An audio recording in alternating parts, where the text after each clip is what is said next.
आपने भी काफी लोगों से सुना होगा कि जब बच्चा पैदा होता है तो कुछ रिश्ते उसको भगवान की तरफ से गिफ्ट के रूप में मिलते हैं। चाहे वो रिश्ता माँ बाप का हो, चाहे वो रिश्ता बहन भाई का हो।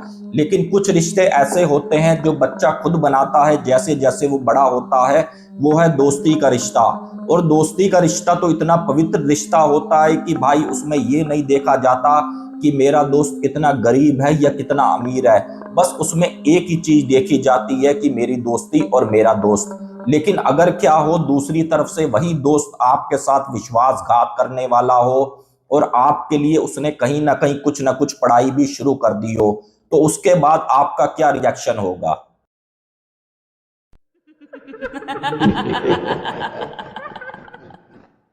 आप सबको मेरी नमस्कार। मेरा नाम है अजय। मैं यहाँ से आपको कहानियां सुनाता हूँ, कभी हॉरर स्टोरी, कभी देव के चमत्कार सुनाता हूँ। आइए शुरू करते हैं आज का आर्टिकल।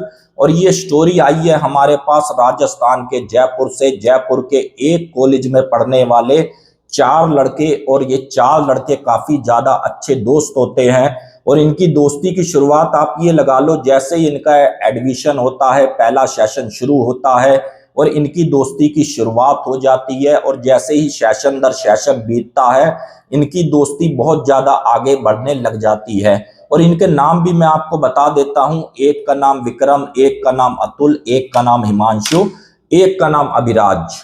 और जैसे ही इनका कॉलेज पास आउट होता है, और इनकी किस्मत भी काफी ज्यादा लक्की होती है, नोएडा के एक सेक्टर में जॉब लग जाती है विक्रम की, अतुल की, और एक सेक्टर छोड़ के जॉब लग जाती है हिमांशु और अभिराज की।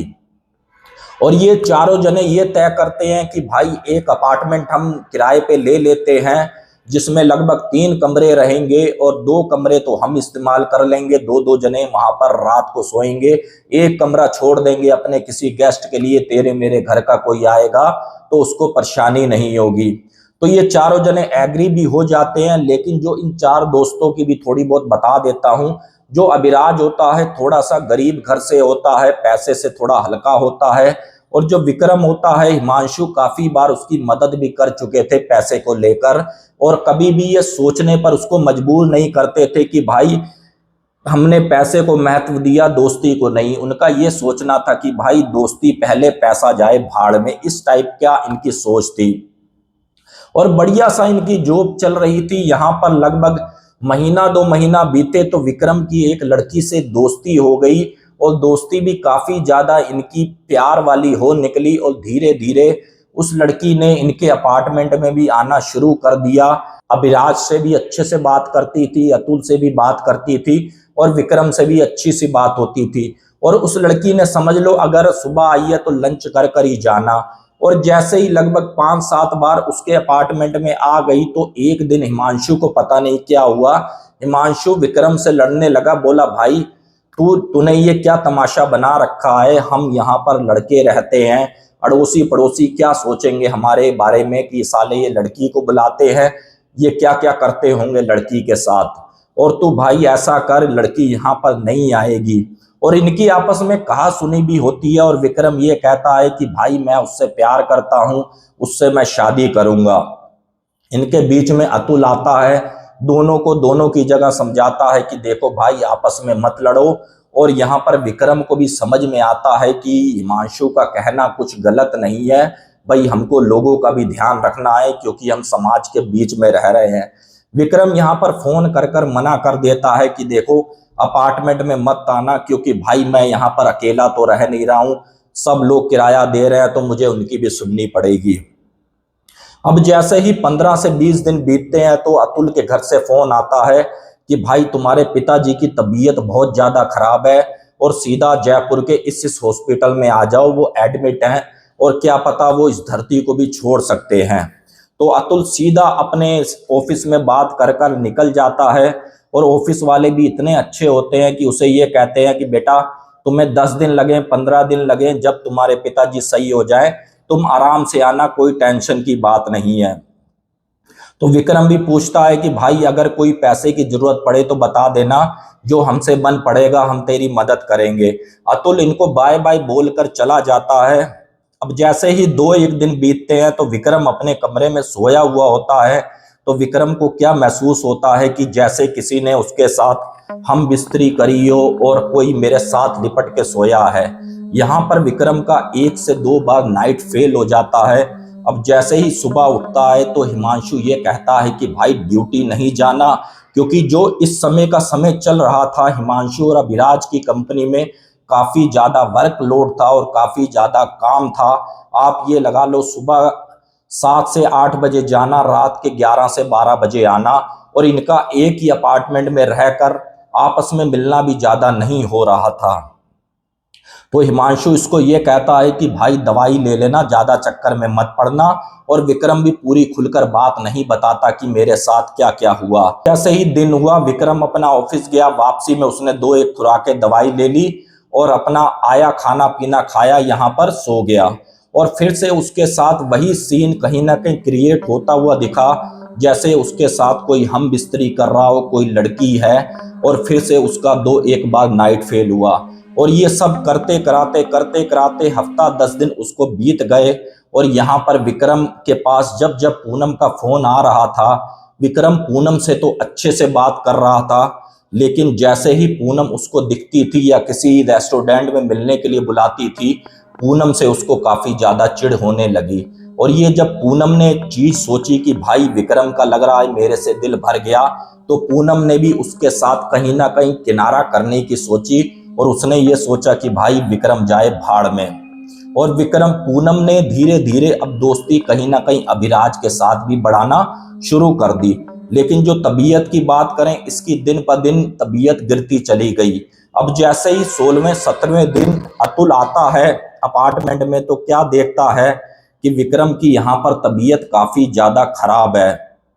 और जब उससे पूछता है कि भाई तुम मुझे सही सही बात बता कि आखिरकार तेरे साथ चल क्या रहा है, तो विक्रम के यहाँ पर आंसू निकल जाते हैं और ये कहता है यार कोई मुझे ऐसा लग रहा है जैसे रात को आता है, मेरे साथ हम बिस्तरी करता है और मेरा नाइट फेल हो जाता है। अब यहाँ पर इसके चेकअप होते हैं, सब कुछ होता है, डॉक्टरी इलाज होता है, लेकिन सब की सब रिपोर्टें नॉर्मल होती हैं। डॉक्टर क्या करते हैं, कुछ एक दवाइयाँ दे देते हैं कि भाई ताकत की, क्योंकि इसके जो आंखों के आगे खड्डे पड़ना शुरू हो गए थे और जो इसके सिर के बाल थे अब धीरे धीरे उड़ना शुरू हो गए थे। 15 दिन में एक जवान लड़के से मिला था अतुल, और 15 दिन के बाद उसको ऐसे लग रहा था जैसे कोई 45-55 साल का बंदा हो। अब अतुल ये कहता है कि देख भाई मेरी बात का बुरा मत मानियो, मुझे यहाँ से सीन कुछ और लग रहा है, और तू ऐसा कर ऑफिस को मार लात, अगर जिंदगी रही तो हमें फिर से कोई ना कोई काम मिल जाएंगे। मैं तुझे एक मंदिर में लेकर चलता हूँ, पहले वहां पर दिखाते हैं। अब ये जैसे ही अतुल उसको मंदिर में लेकर जाता है, तो पंडित जी क्या करते हैं, बिना कुछ जाने बिना कुछ समझे उसको एक ताबीज दे देते हैं और ये कहते हैं कि बेटा तू अब सही हो जाएगा। लेकिन यहाँ से मैं आपको बता दूं, अगर आपको किसी चीज की जानकारी नहीं है, समझ नहीं है, किसी को भी कोई भी चीज ऐसे मत दो, कोई भी ताबीज मत दो। अब जैसे ही ताबीज के साथ विक्रम घर आया, यहाँ पर अब उसके साथ समस्या और भी ज्यादा बढ़ निकली। अब तो जो उसके साथ हम बिस्तरी कर रहा था उसका रौद्र रूप उसको दिखना शुरू हो गया था, जैसे कोई चुड़ैल हो, कोई प्रेत शक्ति हो। अब तो उसके सामने उसको दिख रही थी, रात को वो उठ उठ कर चिल्ला रहा था। अब यहाँ पर अतुल इनसे भी लड़ा, हिमांशु से भी, अभिराज से भी, कि भाई एक बात ये बताओ, इसकी समस्या इतनी बढ़ निकली और तुमने ध्यान ही नहीं दिया, क्योंकि ये दिन था संडे का और हिमांशु और अभिराज को भी अतुल मिला नहीं था, क्योंकि इनका आना हो रहा था काफी ज्यादा लेट। तो इस पर हिमांशु और अभिराज ने ये कहा कि देखो भाई हम तो लेट आ रहे थे, हमको पता ही नहीं था और इसने भी हमें बताना जरूरी नहीं समझा। तो इस पर अतुल ये कहता है विक्रम से कि चल भाई हम अपने जयपुर चलते हैं, वहां पर अपना बात करेंगे। अतुल विक्रम को लेकर सीधा उसके घर चला जाता है और उसके घर वाले क्या करते हैं, कोई बहुत सिद्ध पुरुष होता है जयपुर का ही, कोई ब्राह्मण कह लो या तांत्रिक कह लो, उसके पास लेकर जाते हैं। जब वो विक्रम को देखते हैं तो ये कहते हैं कि भाई इस पर कोई शमशानी क्रिया करी गई है और इस कारण करी गई है किसी लड़की के चक्कर में, और इसके सिर के बाल भी लिए हुए हैं और इसका कोई कपड़ा भी लिया हुआ है। और तुम ऐसा करो उस बंदे का मुझे कोई सिर का बाल ला कर दे दो और उस बंदे का मुझे तुम कोई ऐसा तन का कपड़ा ला कर दे दो। तो यहाँ पर अतुल के दिमाग में ये आता है कि भाई एक बार हिमांशु लड़ा था और विक्रम से उसी पूनम के चक्कर में, और मुझे ऐसा लग रहा है कहीं ना कहीं संबंध इसका पूनम के साथ मजबूत हो रहा है और ये सारा किया धरा हिमांशु का है।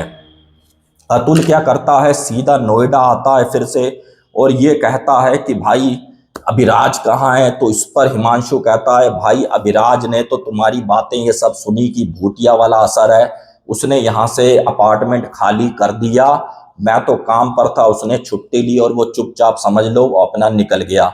और इस पर अतुल कहता है कि भाई चल कोई बात नहीं, निकल गया तो निकल जाए, तू ऐसा कर यार मेरे लिए चाय बना, मेरे सिर में बड़ी दर्द हो रही है। हिमांशु ये कहता है यार 5 मिनट रुक, मैं तुझे कुछ बताना चाह रहा हूं।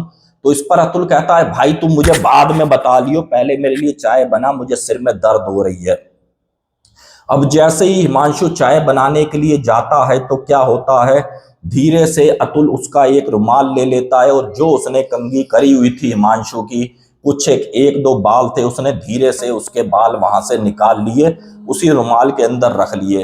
अब जैसे ही हिमांशु चाय लेकर आया और वही चाय उसने जानबूझकर अतुल ने ऐसे गिरा दी कि उसको ये लगे कि हाँ भाई हाथ से छटकी है। तो इस पर हिमांशु कहता है चल यार कोई बात नहीं, गिर गई तो मैं तेरे लिए चाय और बना देता हूँ। तो अतुल ये कहता है कि भाई चल कोई बात नहीं, मेरे नसीब में नहीं है तो जाने दे यार, मेरा मन ही नहीं है चाय पीने का। चल चल हिमांशु तू ये बता, तू मुझे क्या बताना चाह रहा था। तो इस पर हिमांशु ये कहता है कि भाई मैंने अभिराज के फोन में देखा है पूनम के साथ फोटो शूट उसने करवाए हैं, पूनम के संबंध अभिराज के साथ काफी ज्यादा बड़े हैं। और भाई जब तुम लोग यहाँ नहीं थे तो मैंने ये देखा था विक्रम की फोटो, विक्रम के कपड़े लेकर जो अपना कमरा खाली पड़ा था, अभिराज यहाँ पर कुछ ना कुछ सीन कर रहा था, कोई टोना टोटका कर रहा था। और जब ये बात अतुल ने सुनी तो अब अतुल के पैरों के तले जमीन खिसक गई। अतुल ने यह सोचा कि भाई मैं तो हिमांशु पे शक कर रहा था और इसमें निकला कौन, अभिराज। तो इस पर हिमांशु ये बोला कि भाई तूने उसे रोका नहीं अभिराज को। तो इस पर हिमांशु ये बोला कि मैंने उसे रोका तो उसने ये कहा कि भाई जो मैंने हाल विक्रम का किया है वो हाल मैं तेरा कर दूंगा और तू मेरे बीच में मत आ, जो मैं कर रहा हूं मुझे चुपचाप करने दे। और भाई उसके बाद मेरी हिम्मत ही नहीं पड़ी और उसके बाद भाई तू भी बिजी हो गया, पहले अपने पापा को लेकर बिजी हो गया, उसके बाद तू विक्रम को लेकर जयपुर चला गया। भाई मैं कैसे बताता, मेरे बस की नहीं थी और इधर ड्यूटी का लोड इतना था। और जैसे ही मैं भाई 1-2 दिन पहले मुझे पता चला कि अभिराज भी यहाँ से चला गया। अब होता क्या है, अतुल फिर से जयपुर जाता है और सीधा सीधा उसकी जो भी फोटो थे अभिराज के फोन में वो उसी बाबा को देते हैं कि बाबा ये लड़का है। तो जो भी बाबा वहां से क्रिया करते हैं उसकी फोटो से, और जो भी शमशानी क्रिया करी हुई थी विक्रम की वहां से काटते हैं। कहते हैं कि इनको कम से कम 1 महीने तक हनुमान चालीसा का सुबह भी पाठ करना है, शाम को भी पाठ करना है। और विक्रम बिल्कुल वैसा ही करता है और साथ में अतुल भी बिल्कुल वैसा ही करता है, क्योंकि हल्का हल्का प्रभाव जो था कहीं ना कहीं अतुल पर भी दिख रहा था। उसके बाद विक्रम भी रिकवर कर गया और उसके बाद अतुल और हिमांशु की तो दोस्ती मजबूत रही, लेकिन अभिराज का उनको पता नहीं चला कि अभिराज भाई किस कोने में चला गया। तो फ्रेंड्स ये थी आज की स्टोरी, किस तरीके से एक दोस्त श्राप बना और किस तरीके से उसकी जान लेने को तैयार था, सिर्फ एक लड़की की मोहब्बत का चक्कर कह लो या भगवान जाने क्या कह लो। और ये स्टोरी हमको भेजी किसी और ने नहीं, ये हिमांशु ने भेजी है। हिमांशु ने ये कहा था कि अजय भैया उसके बाद हमें अभिराज दिखा ही नहीं, कि भगवान जाने वो कहाँ गया। और हमारे साथ तो अच्छी खासी उसकी दोस्ती थी और हमारे साथ उसने ये सब किया, हमने कभी सपने में भी नहीं सोचा था। फ्रेंड्स ये छोटी सी आर्टिकल अगर आपको पसंद आया है तो प्लीज चैनल को सब्सक्राइब करें, प्यारा सा कमेंट करें ये स्टोरी आप कहाँ से देख रहे हैं। बाकी इसी तरीके की हॉरर स्टोरियां आपको देखना पसंद है तो भाई शेयर भी कर दो। जय हिंद, जय भारत।